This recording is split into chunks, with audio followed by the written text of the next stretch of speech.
So I'll try and show what I'm trying to do here. The edging strip here is pushing against the top of the duct to make that join there airtight, so it's just pressing against it. It's not actually bolted to it. And then if we go on the other side, so the panel I was just making earlier, I was folding this edge on here.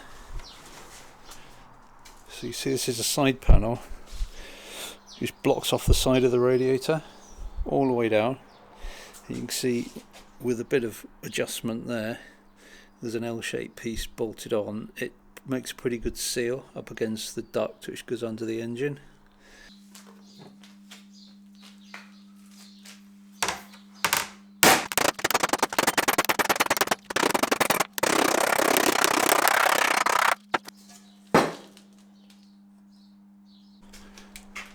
So after all this time, this has actually come together reasonably well.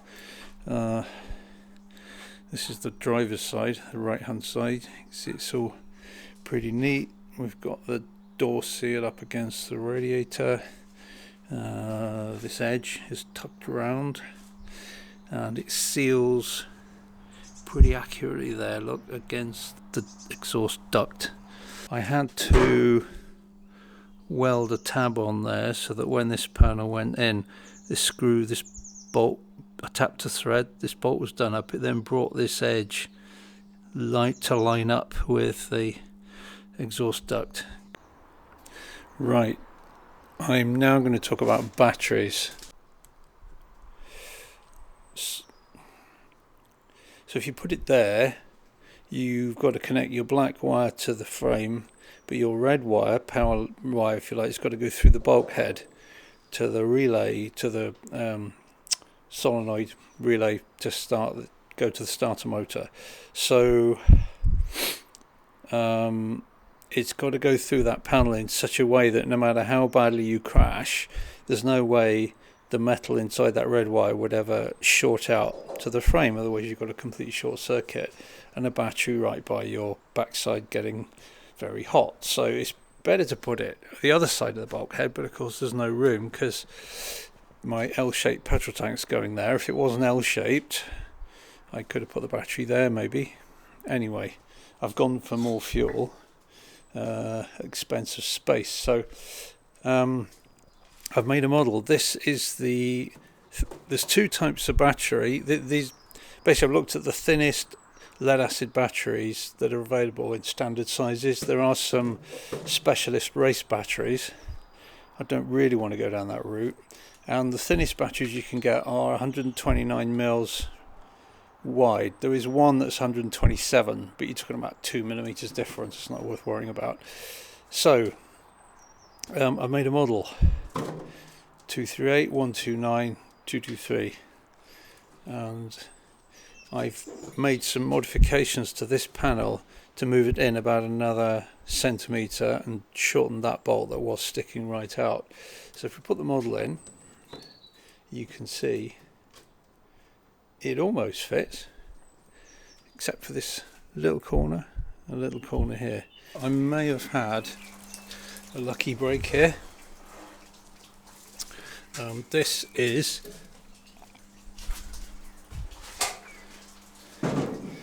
This is the slimmest battery you can get that's for a kind of a regular car.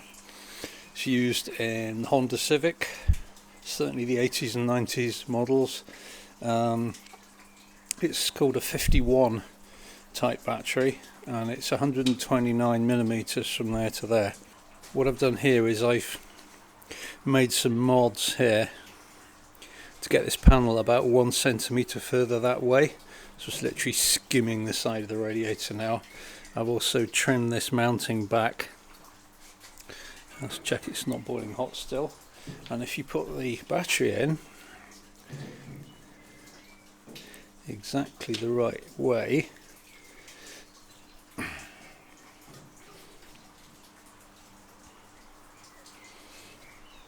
well, you can see what I mean. It might just fit. Well, there we are. The body's on.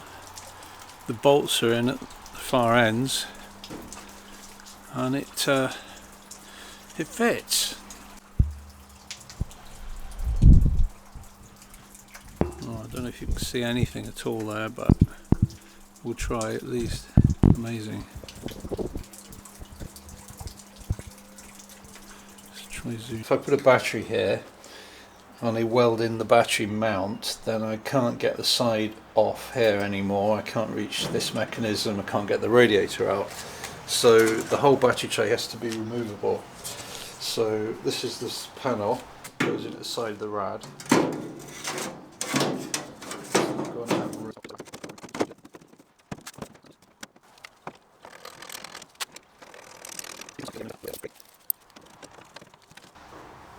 Now this looks pretty simple, but it's a bit of an unusual shape for a reason.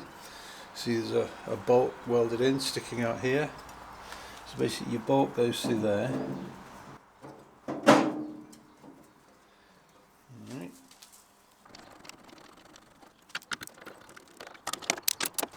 So this surface here is flush with this rail, and the battery doesn't hit this bolt, it comes to about here.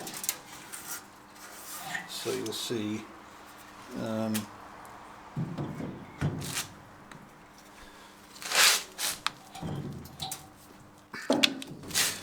so the battery, you see, it just fits basically. I've got a loop there, there's a hole there for the vertical part with the thread on of a battery clamp, and then I'll probably weld a tab somewhere here to take the other end of the battery clamp. Because these posts are exposed, they're not recessed, got to be really careful that that clamp bar that goes across here doesn't come loose and rattle that way, because then it would short out the two contacts. So we've got to make sure that absolutely cannot happen.